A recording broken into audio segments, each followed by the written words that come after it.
Bir vada birazcık tarihinden ağda kendi düşündürüş geçeli. Düşündürüş geçeli çünkü Abdülminnah diyen bir adam vardı.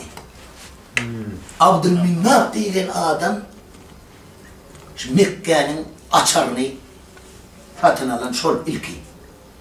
Abdülminnah dövründe yanın Mekke'de, Medine'de şol birvetçilik özüptür. Horçuluk, kımbatçılık. Şu zamanda yankı nemani Mekke'nin açarını satın aldı. Avkuvzası bulen. Avkuvzası ve İbrahim Halil'in oğlu İsmail'in ayarından çıkardı. Yankı Hanay Kayva'da İbrahim'in ilk var Mirvu ile Safa Dağı'nın ortası şu yerden ilki Adem Ata'nın kumunun alınan yeri şu yeri. 40 yıllık Adem Ata'nın yatak kurutup koydu Allah Teala şu yerde. Şunun için yerin düğü şu yer diye Hanay Kayva. Onca ayın içinde hiç tat yok boş içi. Yönü şu yerden alınan. Şunun için İbrahim Aleyhisselam şu yerden vuracağı deyip bu yankı ziyarete geldiği ve 3 yıl kıyırdı diye sonunda birinde şunu İbrahim Halil'le kıyırdı diye. Şimdi ziyarete gelin şunu Mekke haca gelin diye. Ama birinde Cebrail kıyırdı diye. Birinde şeytan kıyırdı diye. Üç tüfüldür diye şuna giderler. Cebrail'in kıyırlarını gidip şu yerde kopak olur diyor. Şu yerde can teslim eder hasta. Şu yerde de cahillener ana olur hakikatçı olur. Yankı bir de o çıkıp cennete girip gider diktir. O Cebrail'in çağıranı. İbrahim Halil'in çağıranlar diktir. Haca gidip gelip önküsünün nur yüzüne gelip önküsünün kuvva adam olup ta öleyince ta duadatta gelip yaşak gelirdi. Üçüncüdü hacılar var. Olur şeytanın çağıranı diktir. Olur haca gidip gelip kayıtıp ütkar diktir gelip. Hayır 5 yıl yağlar akıllı olan olur mu? Haca gidip gelende yağından çöldürür mü? 5 yıl. Onun yuvasıdan yağından çıkıvurardı. Şunu yağlar yer olur. Hanay Kabe. Şunun için Hanay Kabe'nin açarını bir kuydu bin odatın Ali Abdülminnah diyen adam. Şunun arkası yenmesi çağırdı oldu ki arkası bir yenmedi. Bazıları ettimin yağlı adam yaşadık olmaz mı? Ortasından kılçıyorduk koy var mı değil. Yağlılar ya kalar bazıları ettimin gün koyuyor çüğler kuma ayrılır. Yalnız bir birini öldür koy var ne hemen oldu da bırak oldu ama. Gahar gelip durun Abdülminnah bana ayrılın deyip kılıcını yalan aşlağa dikinin ortasından kılçıyorduk koy var deyip. Her bir tarafa toğulan kıtledin arkasında yara kaldı. İkisem ölmeyen kaldı bilirim. Ha Abdülminnah bunların ortasından kılçıyordun ola iyi geç kılçıyorlar indi bunların ortasından değil. Ama o zamanda birinin adına yankı Haşim koydular. Birinin adına Ummiya koydular. Şimdi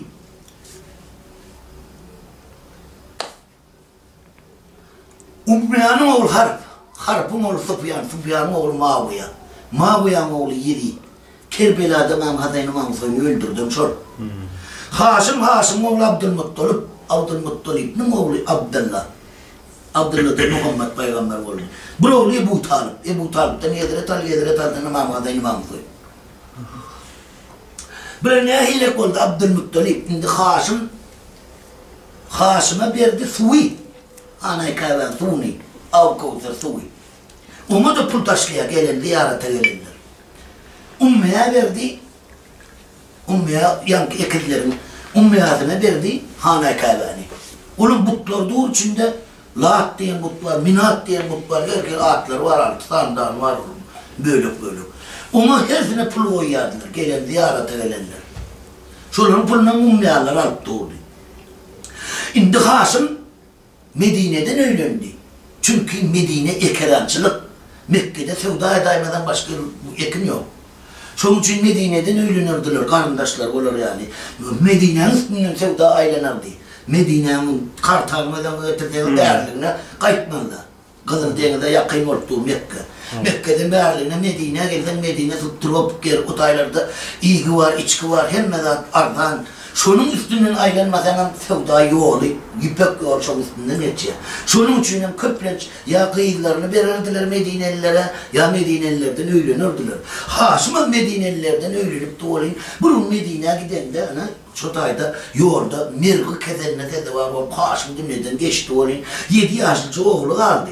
Haşım'ın oğlu. Ondan Haşım'ın başka bir doğanı vardı, Muttolip deyip. Abdül demek, Arapça kul demek de. Şöyle getiribindi, sonu yedi Haşım. Koyun oğlu sonu iyi olsun deyip, Muttolip'i alıp geleyim deyip. Yani oğlunu alıp geleyim Haşım'ın deyip, boynundan indirip alıp geldi olayım. Araplar her bir adama öz hasiyetine göre lakam veriyorlar. Muhammed Peygamber'e emin deyip lakam versinler yani. Emin olan da zürü oluyordu. Hem de adım çözüyor. Adaletli çözüyor. Her kime bir lakam veriyorlar olsun bana. Boynundan indirip getirdi o Muttolip. Ana Haşim'in oğlu Abdülmuttalib'i getirdi deyip şey deyip Haşim'in oğlunun adı Abdülmuttalib oldu. Abdülmuttalib 18-19 yaşına baranda yankı Haşim'in oğlunu mani Muttalib öylündürdü. Entini. Öylündürdü olanımın bir oğlu oldu. Buna Abdullah deyip ad taktılar. Muhammed Peygamber'in kakası sob olur. Abdullah deyip ad taktılar. Abdullah 15 yaşına vardı oğlun. Oğlum diye yetişip çeşmeyle rastalalı dedi. Şunun içinden bir geleyen adamlar köpeğine uğradı, ziyarete geliyorlar. Şu su yetmezçiliği ediyor Mekke'de. Şu her kim su yuvunacak, taharet kılacak, her kim bunun işecek, suyucu su. Şimdi kadar oğlum deyip, 15 yaşlı Abdullah bilen bile Abdülmuttalib yankın kardı oğlum. Bir vakitler ondan bir 100 yıl ön Mekke'nin üstüne yağı dökülende Mekke'nin padişahı Mekke'nin tutuş hadinasını sonra hovuzun içine gömen ekenler. O zaman yağı el pası varıp Mekke'nin o padişahını öldürttürülür. O hadinede soyarda bilinmeyen kalan eken. Ana Abdülmuttalib Muhammed Peygamber'in kakası bilen son 15 yaşında kan. Son kaziyalar böyle hemen parlap çeşmeden su veriyor. Hemen tutuş hadine tatlıyorlar kakası bile. Tutuş Mekke'nin hadinasını. Şovada 6 saniyeyle yanlıyor abi. Abdülmuttalib. 6 ay yanlıyor böyle son birinden İbu Talib böyle Hedret Ali'nin kakası. Sol ayağlarının birinin Hamza böyle, birinin Ebu Leheb böyle, birinin Ebu Safyan böyle. Anası olur. Ayankı İbu Talib'den böyle kılıyor Muhammed Peygamber'e düşmançılık eden. Özgü düşmanım olmadı doğan olur mu yoksun diye nakıl olurdu ne çıkanlar. Ana yankı gururun men eterini demezdiler. Ana sol doğan olurları dumsun paçanı çağırıp getirip öldürecek oluyorlardı. Ondan sonra Muhammed Mustafa sallallahu aleyhi ve sellem 570. yılda dünyaya iner. 570. yılda dünyaya inenden sonra 610. yılda Muhammed Peygamberlik veriliyor buna. 632. yılda Muhammed Peygamber dünyadan geçti olayım. Bunun yerine Ayşe ayalı bir Hatice dünyadan geçince yekece de ayalanmadı. Bir Hatice dünyadan geçen zaman 9 ayalandı. Çünkü onların yekecedi kıyılarına olan Ayşe Ebu Bekir Zıddık'ın kıydı. Kalanlarının hemmeti yankı çağrısız öyle yankı öz sakavalarının uçtu vurpak olan sakavalarının dulgalan ayarları, öz netlerinden alan ayarları. Onları ekleme için aldı. Yankı ne değerli, dulgalma değerli aldı. Şey deyip yazdırdı kitapta. Ama ondan sonra Muhammed Peygamber dünyadan eşli ol Ayşe etti men deydi miras düşür. Men halif olmalıydı. Onda Hazreti Osman ayette Kur'an sahipleştiren kim? Men olmalı halif. Onda Hazreti Ali men doğan oğlu ne? Menin başka da bir halif olur mu deydi. Onda Hazreti Ömer içinden fikir etti ya. Çağrıyanların birincisi Ebu Bekir Zıddık, Muhammed Peygamber'den 2 yaş ulu. Her 64 yaşında. Mınışını koysan, bu zaman uzak yaşama derler, keserler. Bu dünyadan geçen zaman ikinci çağrıyan men, son men olurum diyen fikir bilen, Hazreti Umar diyen adam, Hazreti Ali Gözde Zerret bilen o konu. Hazreti Umar yaman isprivetli bir adam olan, halif olan. Kılıcını yalan aşağı da mescidin ağım dersi şeylik tuttu da o tarafında da Ebu Bekir Sıddık'ı durdu. Kim Ebu Bekir Sıddık'ın golcuna uşak mescide girmese gitti kelleğinin halifesi olmalıydı. Hazreti Ömer bir zat diyen zaman gep kurulun şu kapılı noktu. Sonra da Muhammed Peygamber'in dürrüyesini koluna alıp Muhammed Peygamber'in duruyan yanında imam olup durup Ebu Bekir Sıddık okudu erkek namazını. İzinde de böyle sahabeler durdu. Sonra da 634. yılda Ebu Bekir Sıddık hem dünyadan geçti olayım Hazreti Ömer halif oldu. Hazreti Ömer haliflik dövründe hem adalet sonda oluptur. Hatta öz oğlu arağı çık irvede ayarlananı tutulup olayım. Padişahın oğlu olsun yani şey diyen orada iyile 40 dururdur yani kendi oğlum bana 80 dururum deyiptir iki sesini. 60 dururda ölüptür oğlu yakacı oğlu var iken. Cellatlar gel oğlu oğlumu da açıdamadı 60 dururda öldü deydi. Benim bunda ardın asın deyiptir bu cellatların ikisine. Ne için benim padişahına aydan etmediniz deyip. Kalan 20'sini ne için vurmadınız? Benim maslığına vurun deyiptir. Bir padişahın ağından tıptı mı bolaymalı şöyle deyiptir. Hatta öyle mihman elendik bir şey meçhulip bunu yakıptır da. Hazreti Ömer, ne için bir şey meçhulip bunu yaktınız dedi. Bir an hükümetin şey mi dedi. Yanıp durun. Ben yani hükümeti işine de otuyordum. Şimdi siz geldiniz mihmanını ben ölçemime yaktım deyiptir. Sonra içinin yağı bir öldüm ki deyiptir. Şu ne adaletli olun. 644. yıl geçen 10 yıl halif olup dünyadan geçen. Ondan sonra Hazreti Osman halif oluptur. Hazreti Osman dövründe 10 yıl halif oluptur Hazreti Osman. 644. yıldan 656. yıl için Osman oluptur. Osman dövründe Mervan deyip bir var eken olayım, Muhammed Peygamber'in dövründe 9 vars göçüren eken. 9 vars deydiğen 27 kilometre ol çıkan eken. Bir varsın 3 kilometre olacak da. 9 vars Medine gelmek olana ödük koyuptur. 27 kilometre töğürene ama gelmediler Medine. Hazreti Abu Bekir Sıddık halif olanda onun ağrıyken 9 vars göçürdür. Şimdi Hazreti Osman, Ömer olundu. Onun ağrıyken 27 vars gelmek olana ödük koyupturlar da. Hazreti Osman'ın orada doğun oğlanı öyle güçlü yazıcı pisir. Mınıydığını uçuraya da getiriyor da ser katip edeyim. Ser olanda kelle katip olanda pisir. Baş pisir edik bir anlalıptır da. Onu Ebu Bekir Sıddık'ın oğlu Muhammed bir oturuşukta gururunu ediptir. Muhammed Peygamber'in göçüren adamın men kakam halif olanın dövrü göçürdü ondan ağrıyıp. Ondan Hazreti Ömer halif olup onun göçürdü. Bilir olayını yedine göçürüp gel haydimin deyip. Bir oturuşukta gururunu etti, o sol oturuşuktan çıkıp varıp bir yamanladı Mervan'a. Sen gururunu edip böyle her oturuşukta değil sol Ebu Bekir Sıddık'ın oğlu. Bilir göçürüp getirdi deyip. Hazreti Osman'ın kulağına şu gururunu yeteyse onda seni ya öldürdür ya 9 varsa da 90 vars Medine'ye gelmek olana edip koyuyor deyip. Sonda mı Muhammed öldürmenin kulkuluna düşüyor da yankı serkatip olup böyle Mervan. Sonda 2 tane kağıt, peçatlı kağıdı uğrağa da ikisine birine de Mehmet deyip yazıptır. Mısır'ın padişahı Ömer el-Pak. Ebu Bekir Sıddık'ın oğlu Muhammed Barır'ın ol padişahını sonra tapşır deyip aşağıda da Hazreti Osman'ın peçatı oluyor. Çiftlosu yazıldı. Hazreti Ebu Bekir Sıddık'ın oğlunu çağırdı, bak kardeşlerine amalda göçtü seninle. Dün mecliste senin deydi, Mısır'a padişah koyduk deydi. Senin namede oldu Ebu Bekir Sıddık'ın oğlu, köşkü yaşapırın oğlun. Bazen yaş yetiştin indi gittiydi, hem Ayşe Hanım da onu. Ayşe Hanım aldıydı Muhammed Peygamber'in ayağını. Ayşe Hanım erkek doğununa. Ayşe Hanım aldı deydi, göçtüydü şu tarafa.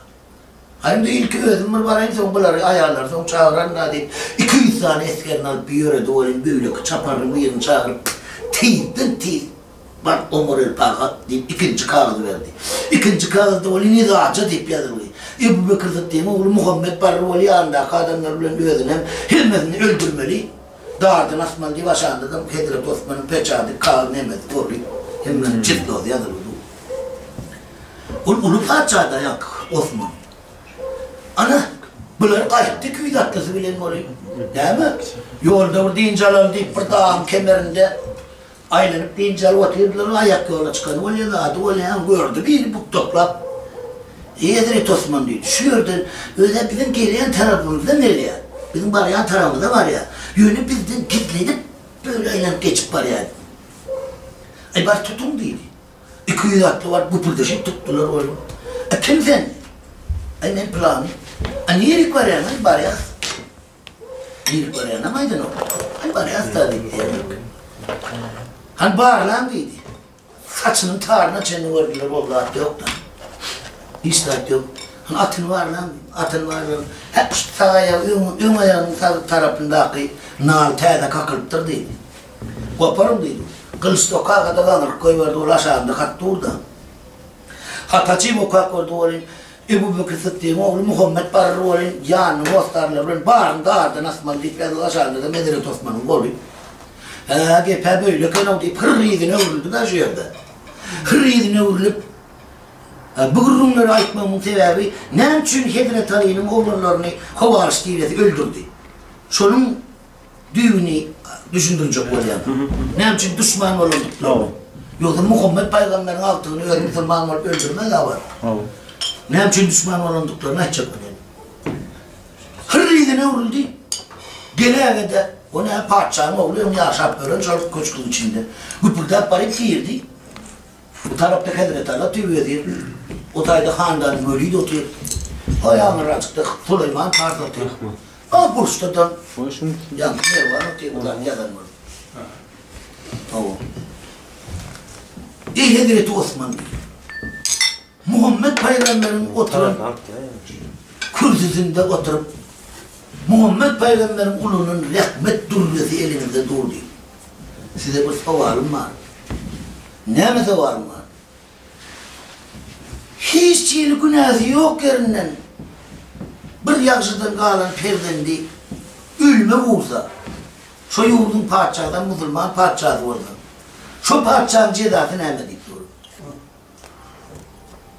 Hiç günahı yok yerinden bir yakşıdan kalan perdende ölüme vursa şu parçanın cezası ölümlüydü olur. Anam deliktim deyip Hazreti Osman'ın kellesini döktürk koyuverdi ha.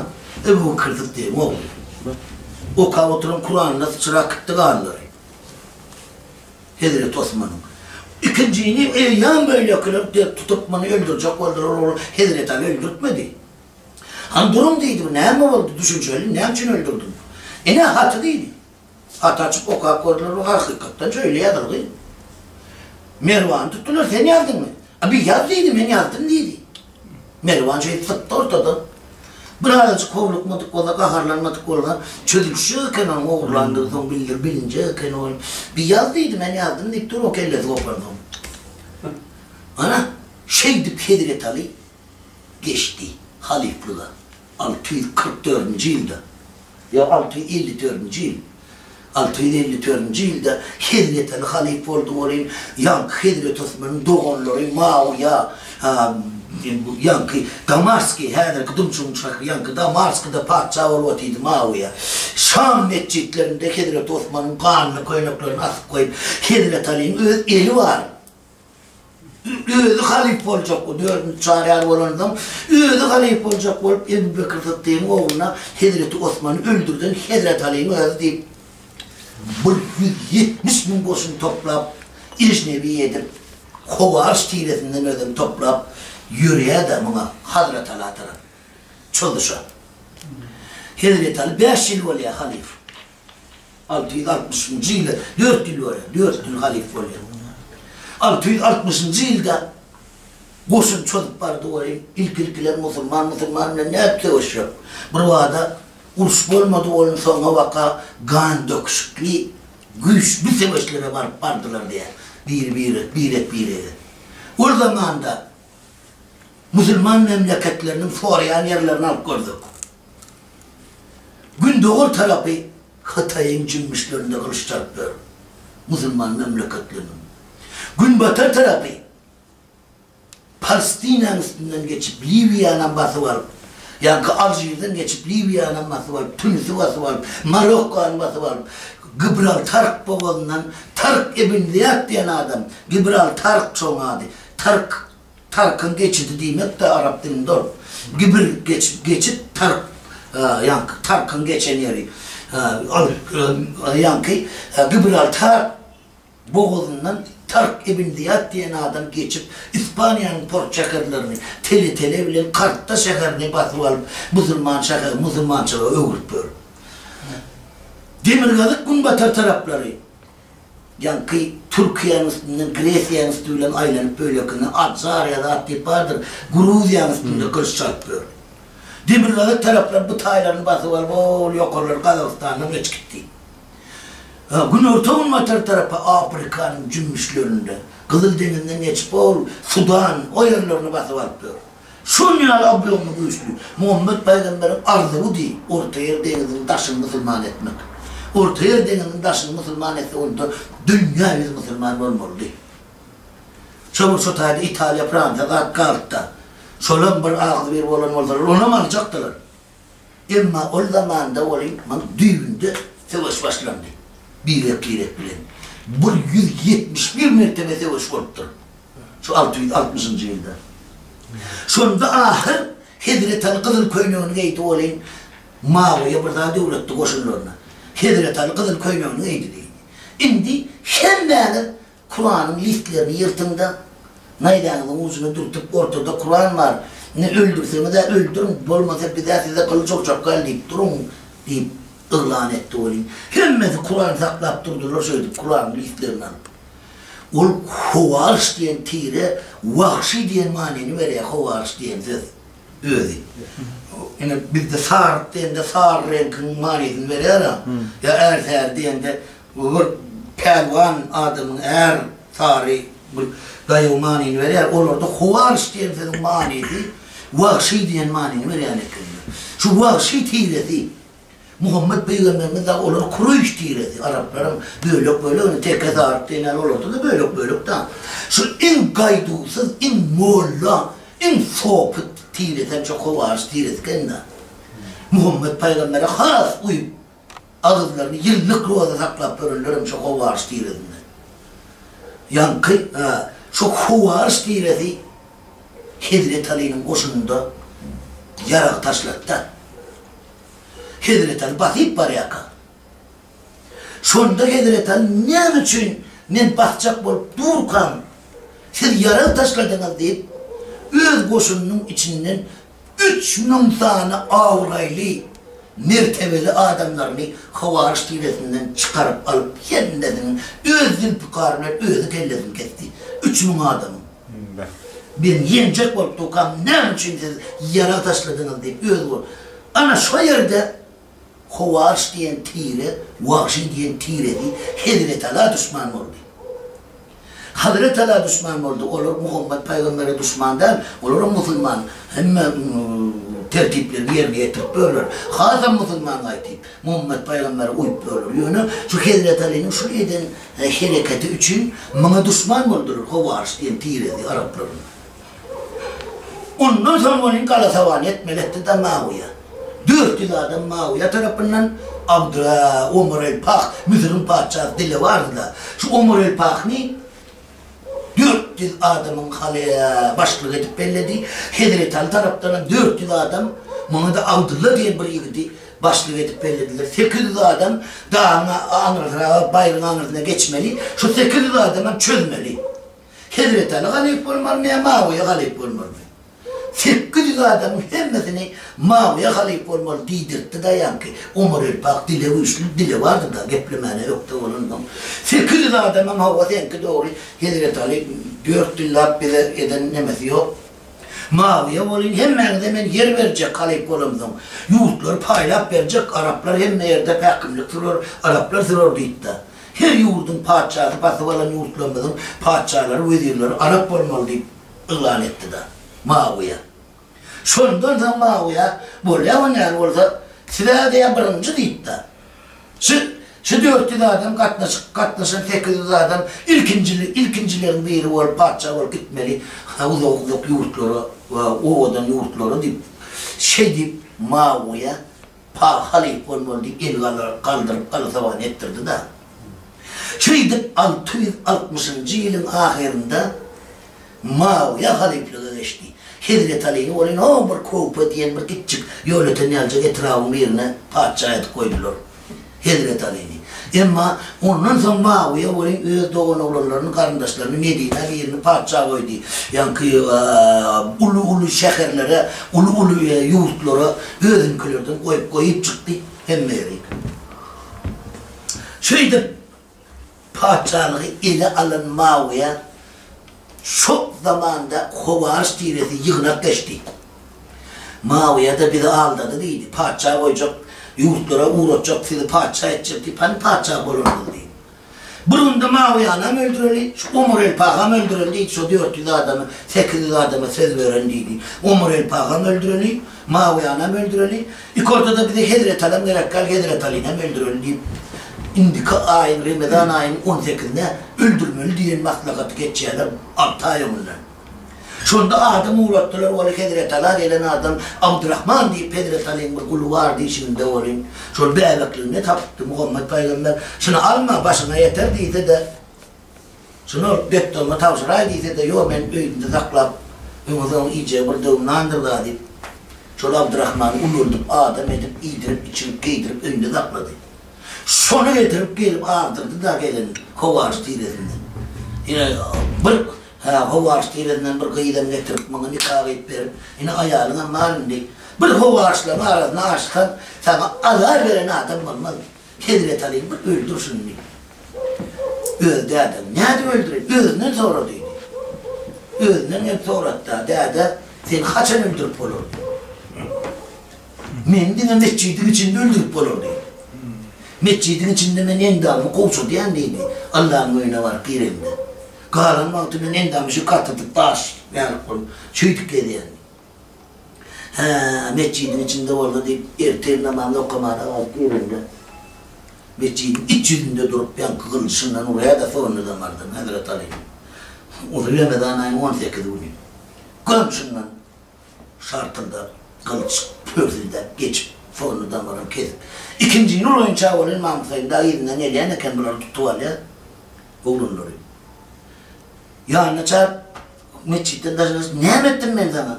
İydirdin, içirdin, ulorttun, adam ettin. Onda ne için büyüttüm? Beni Huda'yı tuttu.